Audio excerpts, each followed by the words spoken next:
राजा सगर ने अश्वमेध यज्ञ किया। मैंने कई बार निवेदन किया कि संस्कृत के मंत्र ऐसे हैं कि उनका यदि हम गलत अर्थ लगाएं तो अनर्थ हो जाए।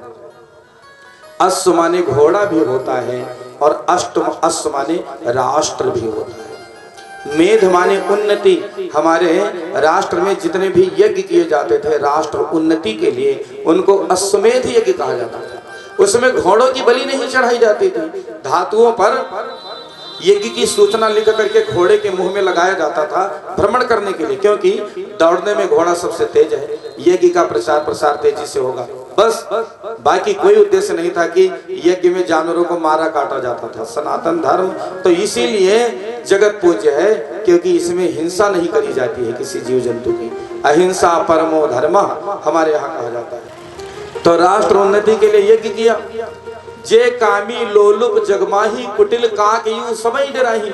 संसार में जो कामी और लोलुप हैं वह सबसे डरते रहते हैं। और सबसे बड़ी बात है, ऐसा नहीं कि छोटे लोग ही बड़ा काम नहीं होने देते, कुछ बड़े पद पर बैठे हुए लोग भी बड़ा काम नहीं होने देते। कब यदि कोई छोटा आदमी बड़ा काम करना चाहे तो जो परिचित चर्चित लोग हैं वह कभी नहीं चाहेंगे कि इसके द्वारा इतना बड़ा काम हो जाए, तब तो मैं फीका पड़ जाऊंगा। इसकी लोग जय जयकार करने लगेंगे, समाज में इसकी छाप पड़ जाएगी, इसकी पहचान बन जाएगी, तो इसको दबाओ। इसलिए सभ्य समाज के लोग भी कभी कभी बड़े काम को होने में रोड़ा अड़ा देते हैं। उस समय देवताओं का राजा इंद्र सोचने लगा कि राजा सगर अगर 100 अश्वमेध यज्ञ कर ले गए तब तो इनको डिग्री मिल जाएगी इंद्र पद पर बैठने की। और कहीं इंद्रासन मांग लिया भगवान से तब तो हम गए काम से। बड़े मुश्किल से पद मिला है, कुर्सी मिली है, किसी प्रकार से चली जाएगी तो आएगी कि नहीं इसकी भी गारंटी नहीं। इसलिए छल से बल से कपट से कैसे भी ऐसा कोशिश रखो कि कुर्सी मिल ही गई है तो जाने न पाओ। तो महाराज इसलिए इंद्र ने घोड़ा चुरा लिया अश्वमेध का, और चुराया ही नहीं, ले जाकर कपिल मुनि के आश्रम में गंगा सागर में बांध दिया उनके पीछे। जब घोड़ा लौटा नहीं सूचना लेकर, राजा परेशान, अपने पुत्रों को कहा सुनो जाकर के पता करो कि हमारा घोड़ा कहाँ है। दौड़ने लगे, पूरी धरती को किनारे किनारे चल चल करके खोद डाला। कहते हैं कि सगर पुत्रों ने जो खोदा था धरती को, उससे सागर बन गया। और गंगा सागर में कपिल मुनि के आश्रम में पहुंचे, घोड़ा बंधा देखा तो बिना सोचे समझे गाली देना शुरू कर दिया। अरे चोर, ढोंगी, आंख बंद किए बैठे हो, मेरे एक का घोड़ा चुराए, अभी बताता हूँ। जैसे इतना कहा कपिल मुनि ने अपनी आंखें खोली, 60,000 पुत्र वही धो धो कर जलकर भस्म हो गए। कपिल मुनि के श्राप से नहीं, अपने पाप से, क्योंकि हमारे अंदर जो अघ बैठा है, जो पाप बैठा है, वही ऐसा माहौल बना देता है कि हमें विभिन्न कष्टों और परेशानियों से जूझना पड़ जाता है। जैसी करनी वैसा फल, आज नहीं तो निश्चित कल नष्ट हो जैसा। राजा को पता चला, बहुत चिंतित हुए कि यज्ञ भंग हो गया। अच्छा, यज्ञ का संकल्प हो जाए, पूर्णाहुति ना हो तो भी गड़बड़, क्योंकि यज्ञ व्यक्ति के जीवन में विकास भी करता है और विनाश भी। ढंग से यज्ञ हो तो विकास ही विकास, और यज्ञ ढंग से न हो तो विनाश के अध्याय भी यज्ञ से प्रारंभ हो जाते हैं। महाराज, यज्ञ अनुष्ठान अधूरा रह गया। महाराज सगर की दूसरी पत्नी जिनका नाम केसिनी, केसिनी के एक पुत्र हुए जिनका नाम असमंजस। असमंजस कहीं नहीं जाते थे, पिताजी की सेवा में रहते थे। असमंजस का एक बेटा हुआ अंशुमान। अंशुमान बाबा का बहुत भक्त था, और कहते हैं बाबा और पोते में मित्रता होती है, क्योंकि बुढ़ापा आते आते आदमी भी बिल्कुल बचपन की तरह भोला हो जाता है, तब उसको एक मित्र चाहिए। इसलिए बाबा और पोते की मित्रता जग विख्यात है। और बाबा की गोदी में ही बैठकर पोते के चिंतन चरित्र आचरण का निर्माण हुआ करता था। पोता बचपन में बाबा जी के बगल में सोता था, तब बाबा जी कहलवाते थे श्री राम जय जय राम। बिना स्कूल भेजे ही बच्चे को गिनती, पहाड़ा, वर्णमाला सब रटवा देते थे बाबा। अब मम्मी भेजती नहीं बाबा के पास, बाबा वहां जाओगे पुरानी चीजों को सीखने, क्योंकि एडवांस हो गया। अब बाबा बेचारे बहुत संस्कार लिए बैठे, तो क्या करें। और ये भी दुख की बात है कि ना बाबा के पास पोता के लिए समय, ना पोता के पास समय बाबा के लिए, क्योंकि बाबा ने भी ले लिया है वो खुड़चने वाला। हाँ, तो अब बाबा सोच रहे हैं कि पोते से बात करेंगे उतनी देर में तो चैटिंग फैटिंग हो जाएगी, न जाने कितने 60 वीडियो देख डालेंगे।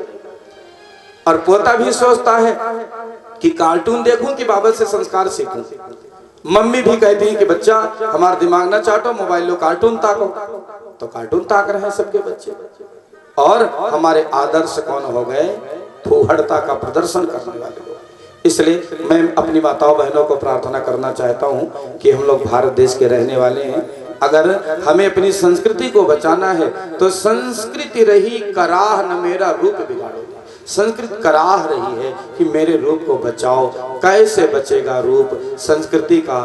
जब रोज सवेरे उठकर संतान अपने माता पिता का पैर छुएंगे, दादी बाबा का सम्मान करेंगे और बड़ों से राय परामर्श करेंगे। क्योंकि 80 साल का अनुभव क्या होता है ये आदमी को तब पता चले भाइयों बहनों जब वो 80 साल का होगा। लेकिन 80 साल के आदमी के बगल में यदि 20 साल का लड़का बैठ जाए तो 80 साल वाले बाबा का अनुभव ले लिया कि नहीं लिया? एक गांव में लगी आग, गांव वाले गए भाग, 2 आदमी नहीं भाग पाए। एक नहीं भाग पाए जिसके दोनों पांव नहीं थे, एक नहीं भाग पाए जिसके दोनों आंख नहीं थी। दोनों रो बिलख रहे थे। तब लंगड़े ने कहा अंधे से कि भाई हम दोनों बच सकते हैं। कैसे? यदि एक दूसरे का सहारा दें तो। कैसे?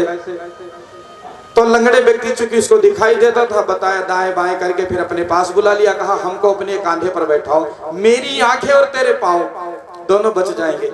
लंगड़ा आदमी अंधे आदमी के कांधे पर बैठ गया, बता रहा है दाएं चलो बाएं चलो, दाएं चलो बाएं चलो। उस पूरी आग को पार करके चले गए, सब बच गए। कहने का तात्पर्य ये कहानी है, लेकिन इसकी फिलॉसफी पर गौर करिए भैया। अंधा कौन है? अंधा है जवानी। ये जवानी की अकड़ सब खाक में मिल जाएगी। देह में बल तो है लेकिन विवेक नहीं है। और लंगड़ा कौन है? बुढ़ापा। बुजुर्ग आदमी के पास अनुभव है। हमारे आपके घर के द्वार पर माता पिता बुजुर्ग बैठे हैं, उनके पास बहुत बड़ा अनुभव है, पर किसको दे दे भाई? कोई अनुभव लेने नहीं चाहता है। यदि घर के जवान को घर के बुजुर्ग का एक्सपीरियंस मिल जाए तो घर का युवक और अधिक तरक्की के पायदान पर पहुंच जाए हमारे। इसलिए मेरी सबको प्रार्थना है अपने घर के बुजुर्गों का आदर करें, बड़े बड़े मुद्दों पर उनसे बात करें। जहां आपकी शक्ति काम नहीं आएगी वहां उनके विचार काम आ जाएंगे। विचारों में ऐसा पावर है तो प्रीति बढ़े तो बात बने। यही तो भागवत है। अंशुमान अपने बाबा को बहुत प्रेम करते हैं, बाबा के पास रहते हैं।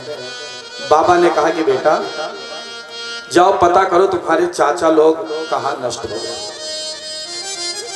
तब अंशुमान पता लगाते लगाते गंगा सागर पहुंच गए। कपिल मुनि से उनकी मुलाकात हुई। कपिल देव की स्तुति करने लगे। कपिल भगवान कहते हैं बेटा तेरे चाचाओं के पाप ने ही उनको मार डाला है, पर सुनो उनके मुक्ति का एक ही उपाय है। यदि गंगा जी धरती पर आवे तो गंगा जल से उनकी मुक्ति हो सकती है। अब गंगा जी की तपस्या में अंशुमान लग गए। उनकी पूरी जिंदगी बीत गई, बुढ़ापा आ गई, मौत आई, लेकिन गंगा नहीं आई। तब महाराज अंशुमान के पुत्र राजा दिलीप हुए। राजा दिलीप ने भी पूरी जिंदगी अपने पिता के उद्देश्य में लगा दिया, तपस्या करते रहे। उनकी भी मौत आई, बुढ़ापा आया, मौत आई, परंतु गंगा नहीं आई।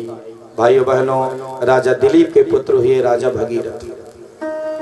राजा भगीरथ ने तपस्या करी है, अखंड साधना, गंगा मैया प्रसन्न हो गई। बोले गंगा महारानी की। वो बोली मैं आऊंगी, ब्रह्म कमंडल में विराजमान थे। हमारे सब भाई बहन जो कल आए थे, कल वामन चरित्र की अद्भुत कथा हुई थी। जब वामन भगवान ने विराट रूप धरा और अपना एक कदम बढ़ाया तो पहला कदम सत्यलोक में गया। भू भुवा महाजना तपः सत्यम। सत्यलोक में ब्रह्मा जी हैं। ब्रह्मा जी ने परमात्मा के चरण को धोकर अपने कमंडल में जो जल रखा वही गंगा जी को दिया था राजा भगीरथ को। महाराज आज गंगा जी प्रसन्न हो गई। वे कहती हैं कि मैं 7 लोकों को पार करके अगर धरती पर आऊंगी तो इस धरती को फाड़ के पाताल में समा जाऊंगा, तो फिर तुम्हारे चाचाओं का कोई काम नहीं बनेगा। इसलिए किसी देव को तैयार करो जो मेरे बेग को धरती पर रोक पाए। अब भगीरथ दौड़े दौड़े देवताओं के पास गए। सारे देवता डर गए कि गंगा के बेग को कौन रोक पाएगा, खोपड़ी फट जाएगी। भैया ये काम देव नहीं कर सकता, इसके लिए तो महादेव को आगे आना पड़ेगा। इसलिए सनातन धर्म में देवों की संख्या 33 कोटि है, लेकिन महादेव केवल एक है। महादेव से निराला यहाँ कोई नहीं। शिव जी तैयार हो गए, मैं गंगा के वेग को रोकूंगा। प्रसन्न हो गए भगीरथ। भगीरथ ने गंगा मैया की स्तुति करी, माँ भोलेनाथ तैयार है। फिर तो ब्रह्मा जी ने जय से कमंडल से छोड़ा है, हाहाकार करती हुई गंगा जी अपनी विभिन्न जलधाराओं के साथ चल पड़ी सत्यलोक से। शिव जी ने अपनी जटाओं को लहरा दिया, गंगा जी हाहाकार करती हुई आई। और महाराज जैसे शिव जी ने देखा कि गंगा धरती पर पड़े, उससे पहले पूरी गंगा को खींचकर अपनी जटा में समेट कर लपेट लिया महाराज। और फिर थोड़ी सी धार गंगा की छोड़ी है, जो धरती भारत भूमि की धरा को पावन पवित्र करते हुए बहने लगी। आगे आगे राजा भगीरथ चले हैं, पीछे से गंगा जी कल कल निनादनी माँ गंगा जा रही हैं महाराज। और जहाँ कपिल जी का आश्रम पड़ा, उन पर गंगा जी की धार जैसे बही, उनके सारे पूर्वज सब मुक्त हो गए। बोले गंगा मैया की जय। राजा भगीरथ के तपश्चर्या करने पर गंगा जी धरा पर आई थी, इसलिए गंगा मैया का एक नाम है भागीरथी। भागीरथ तो गए किंतु गंगा उनके गुण गाते हैं। भागीरथ तो गए किंतु गंगा उनके गुण गाते हैं। इसीलिए तो गंगा मैया भागीरथी कहते, इसीलिए तो गंगा मैया भागीरथी कहते।